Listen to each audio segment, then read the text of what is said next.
श्री परमात्मने नमः। अथ अष्टमोऽध्यायः अक्षरब्रह्मयोगः। श्लोका नंबर 8। अभ्यासयोगयुक्तेन चेतसा नान्यगामिना परमं पुरुषं दिव्यं याति पार्थानुचिन्तयन्. So he says Abhyasa Yoga Yuktena. Abhyasa means what? Constant repetition of one thing is called Abhyasa or practice. Constant repetition of something and again. So Abhyasa Yoga, it must be done in two levels. One is it must be done in the mind. For the mind, what Abhyasa needs to be done? Mind is always active. It keeps thinking, it keeps running, it keeps going to many places. So the mind must be made still. Practice for the mind, which means you must silence your mind. So some time of the day, you must sit silently without doing anything, like 5-10 minutes. Don't do anything. Don't let the thoughts wander. At that time, what will happen is the mind will give you very, very intelligent thoughts like, oh, you can study Gita like this. That also it will give, but you should say, no. Even if it is good things that your mind is prompting you, no. Silence the mind for some time. So the mind should be silent at that time. The abhyasa of the buddhi or the intellect, that also is needed. At that time, the intellect should be asking a lot of questions. At that time, the intellect should be active. That is called the abhyasa of the intellect. So these are the two things you will do. Mind silencing, every day you have to do. At the same time, when you read a scripture, you have to ask the questions and you have to be involved in it and you have thinking very deeply about it as we are learning. So these two things I said, Abhyasa Yoga Yuktena Chetasa na Anyagamina Paramam Purusham Divyam Yati Partha Anuchintaya. So Anuchintayana is like this, you should remember about the Supreme Entity. We will go through the meanings, it will become more clear. Abhyasa Yoga. So he's talking about Abhyasa Yoga, which is basically practice. Yuktena. You should be constantly engaged in it. How? Chetasa na anyagamina. Na anyagamina chetasa. Without the deviation of the mind, you should be absorbed in this practice. The mind should not be deviating at that time. And then for this, such a person whose mind doesn't deviate, what happens is Paramam Purusham Divyam. So same thing, Paramam Purusham Divyam. Paramam means it is supreme and Divyam means it is divine, and Purusham. Purusham means here he is talking about the Ishvara who resides in your body. He said, no, as Adiyagnya, that you will think about that Ishvara and he will get that only. Purusha means residing in the Puri or the city, we said. That is called the Purusha. And here it is referring to the Ishvara, Divyam, Yati. Yati means one attains. Partha, O Arjuna, Anuchintayan. Anuchintayan is, it has to be used like before. Anuchintayam Paramam Divyam Purusham Yati, like that. Anuchintayam means the one who is in constant remembrance of this divine and of this supreme entity, Ishvara. The person who is doing all these things with an undeviated mind and in his constant remembrance, he will attain this divine entity, which is both divine and supreme. Like that he is referring. Okay, so the general translation is, with practice, O Arjuna, when you constantly engage the mind in remembering me, the supreme divine, without deviating, you will certainly attain me. Like that he is saying. So here he talked about two things, the practice for the mind and the practice for the intellect. Practice for the mind is known as the dhyanam, which is meditation, and practice for the intellect is known as vichara. Vichara means inquiry. Inquiry into the nature of the Atman, Brahman, Ishvara, etc. And also the inquiry about who am I. Kavim Puranam Anushasitaram Anoraniyam Samanusmaredyah Sarvasya Dhataram Achintya Rupam Adityavarnam tamasah parastat. So here we will just see the explanation first. This person who is remembering Ishvara, what is he attaining? Qualities of both the Saguna and Nirguna Brahman are described here. So such a divine, or he even meditates on this entity with these qualities. So we'll see the qualities. The first is Kavim. Kavim generally means poet, but in this context, it is used as Sarvajna, or the one who knows everything. So he is a knower of all. Like that, you meditate upon this Ishvara. This is denoting the Saguna Brahman or the Ishvara, this qualification. Puranam. Puranam means Pura api Navam, or it is evergreen. He is evergreen. It is constant. It is Nityam. That word is used here as Purana. So Kavim and Purana. Then Anushasitaram. So the one who creates the rules. The nature is created by Ishvara and you cannot change it. As a human being, however powerful you are, you have to eat with your mouth, you have to hear with your ears. You cannot eat with your ears and hear with your mouth. And these are the rules. And he is the controller. This is referred to as Anushasitara. And Anoho Aniyamsam. Anoho Aniyamsam means he is smaller than that of an atom, more appropriately subtler than that of the atom. Upanishad, immediately they say, more vast than the vastest. So that is indescribable. Anoraniya Mahato Mahiya. That is what the Upanishad says, which means smaller than that of an atom or subtler than that of an atom and vaster than that of the infinite vast. Here only Anoho Aniyamsam is given, which means subtler of the subtlest. So as you go inside, everything will become more and more subtle. Our body is gross. Then mind is subtler. That your Atma is very, very subtle. Anoho Aniyamsam. Aniyamsam, like that together we have to say. Then Sarvasya Dhatara. So he is the support for everything. Dhatara means support. Sarvasya. Of everything he is a support. That means Ishvara is described as the Karma Phaladata. Karma Phaladata means the one who gives the fruits of the karma. Like that he is described. Ishvara is described as a Karma Phaladata. And Achintya Rupa. That means we said that this Atma is very subtle. That is why it cannot be conceived. We can only see the gross objects. The gross objects is what can be perceived by our senses. Whatever is subtle cannot be perceived. So he is beyond the senses. And he cannot be conceived by the mind or the senses. Achintya Rupa, inconceivable. And then Aditya Varna. He is effulgent like the sun. Effulgent like the sun means not the material light they are talking about. Like Brahman is not described as this physical light. It's not like the light of the sun.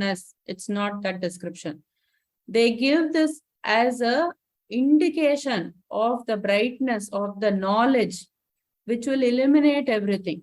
And there is no modification of this, which is the Brahman or the Atman. There is no modification, like how the sun, even in the night it is there. It doesn't undergo any modification. Even when there is darkness, there is no modification of the sun. So like that, this doesn't have any modification. It's not a substance that changes. And Tamasaha Parastat. So it is beyond the darkness, meaning ignorance. Like again, if you think that there is a cloud which is covering the sun, it is beyond the cloud, right? The sun is beyond the cloud. If the cloud is the ignorance, it is beyond the cloud. The cloud can hide it for some time, but is it that the sun does not exist? Like that. But these are all just things to describe. It's not the physical light. It basically refers to the knowledge or the Chit Swarupa. Aditya Varnam means, it means like that. Tamasah Parastat means it is beyond ignorance or the darkness. So here Anoho Aniyamsam refers to the Nirguna Brahman. This characteristic doesn't refer to the Saguna Brahman. And Sarvasya Dhataram refers to the Saguna Brahman or the Ishvara. Achintya Rupam is, again, it is referring to the Nirguna Brahman. It cannot be conceived. Like shape and form of Ishvara we can conceive. But this actually the Brahman, which is Nirgunam in nature, as described in the Upanishads, It cannot be conceived by the senses. We cannot see it. That's what they're saying. Aditya Varnam Tamasaha Parastat is again talking about the Nirguna Brahman. It doesn't matter whether it is talking about the Nirguna or Saguna aspect, just to separate it. But basically, you meditate thinking of all these qualities.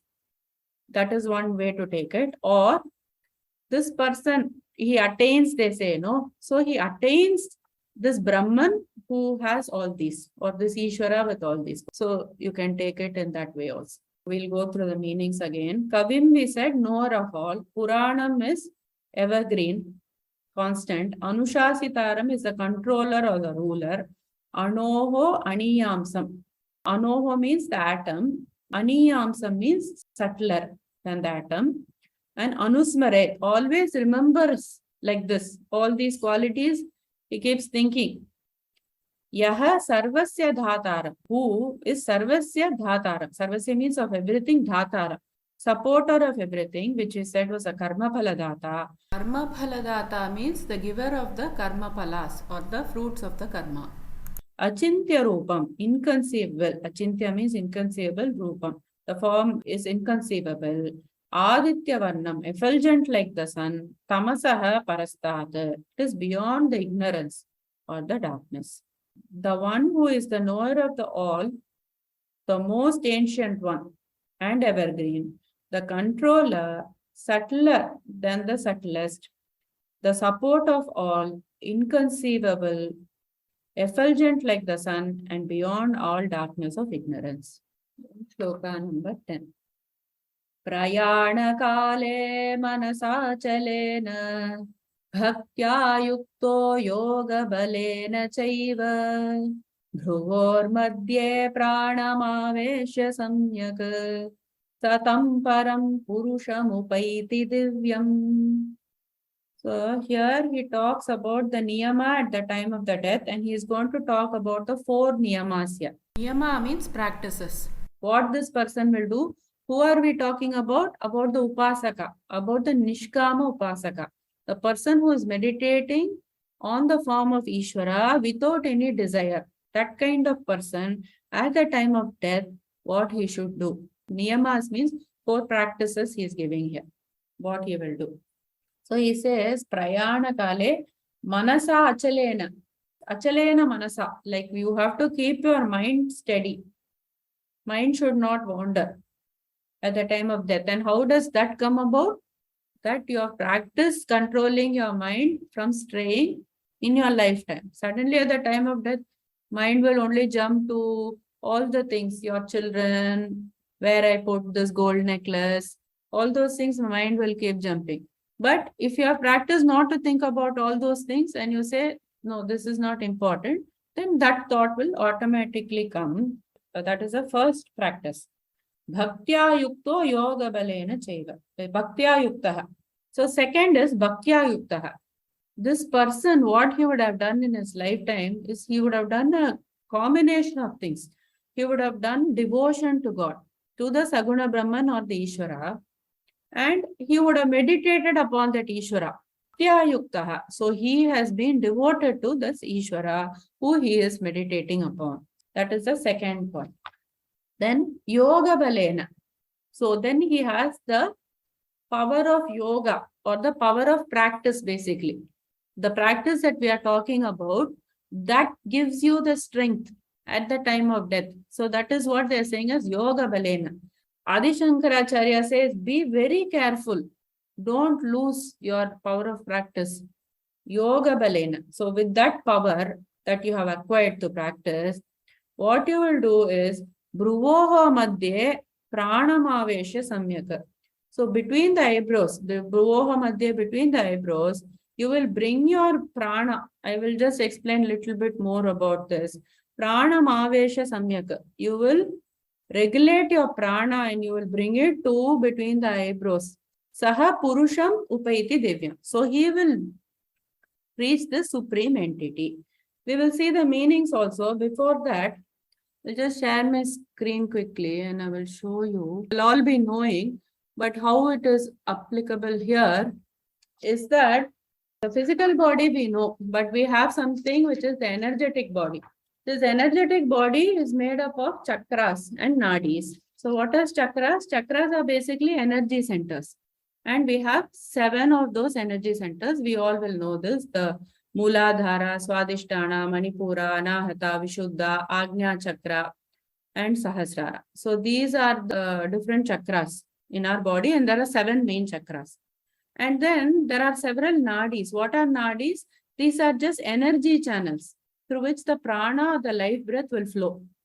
So these nadis are the energy channels which carry the prana, and there are 3 of these nadis mainly, which is the Pingala, Ida, and the Sushumna. What Krishna is telling is, at the time of the death, what this person will do is, he will move his prana. We are talking about a prana vayu, which is known as udana. There are different types of prana vayus. We have gone through the prana vayus earlier. We can refer to the documents folder if you want to refer to it again. The prana vayus are prana, apana, samana, udana, and vyana. But we won't go into all that. We will just talk about udana, which will do the reversal, which is responsible for things like vomiting, like it will push things out of your body. Similarly, what happens is, our jiva, it has to be pushed by this udana prana out of the body. And they say that how the jiva will exit the body, it can exit through the eyes, it can exit through the mouth like that, and also like our lower parts. If it exits through the face and such upper organs, it is good. You will go to good lokas. So this person who has done this yoga practice, to Hatha Yoga and all, they can regulate their prana. So basically this udana, the reversal, that prana that is there, he will bring it first to the Agnya Chakra. That is what he is saying, Bhruvoho Madhye Pranamavesha Samyaka. So through the Sushumna Nadi. The Sushumna Nadi is the one that is connecting from the bottom to the top, to the Sahasrara. So this is the main Nadi, and through the Sushumna Nadi is how the Jiva will be expelled out of the body. And so this person who is very much practiced in this, he will be able to take the Udana and now bring it to the Agnya Chakra. So he has that control. So that is what Krishna is saying here up to this point. We will go through the meanings again. So 4 things he said was Prayana Kale. What Prayana Kale? The time of death, what must be done? Achalena Manasa. Without the mind being deviated. Mind should be Achalena, means steady. With this mind. That is the first practice he is saying. Bhaktya Yuktaha. So he is always with devotion. Yuktaha means united. Bhaktya means remembering the God with devotion. And then yoga balena, to the power of his yoga or the power of his practice, yoga bala, eva, bhruvoho madhye. Bhruvoho madhye means, bhruvoho is eyebrows, madhye means between, pranam avesha. So pranam is the life air. Avesha means he fixes, samyaka, he completely fixes it with complete control. He is able to hold his prana there. Saha tam paramam purusham upayiti divyam. Saha, that person, what will happen? Tam purusham upayiti divyam. He reaches the supreme divinity. Divyam means divine. Paramam purusham is the divine entity that he is talking about. These are the 4 practices. He will further explain, like how after that from Agnya Chakra, then he will take it to the Sahasrara. He will take the prana to Sahasrara, then he will chant Om and he will release the Jiva. Like that he will tell in the next shloka. Shloka number 11. Yadaksharam Veda Vido Vadanti Vishanti Yadyatayo Vitaraga Yadichanto Brahmacharyam Charanti Tatte Padam Sangrahena Pravakshye. Here in Shloka 12 only, he will talk about the rest of the processes after 12. Now he is saying that he is going to talk about the moksha padam, or the goal of this moksha. What is the goal of this moksha? But this moksha goal is only talked in Shlokas 20 to 22. There only he describes the goal of the moksha. But here he says, I am going to talk about that. And he gives a bit of description about that. What is it? Who practices this? Like that, he gives a bit of a description. Yadaksharam Vedavidaha Vadanti. Yadaksharam. that which is imperishable, Vedavidaha vadanti. That means what the goal of the Vedas are. Vedas means we are talking about the end of the Vedas, which is the Upanishads. Vedavidaha means Vedic scholars who are following the Upanishads, what they talk about as moksha. Karma kanda palan, or when we do the rituals and when we have desires, we do those sacrifice rituals. From what is told in the karma kanda, it is impermanent. But what is told in the Upanishads is the permanent thing. So that which is indestructible is being talked about by the scholars, and that also being the goal to be reached. That is the first phrase. And then Vishanti yat yatayaha vitaragaha.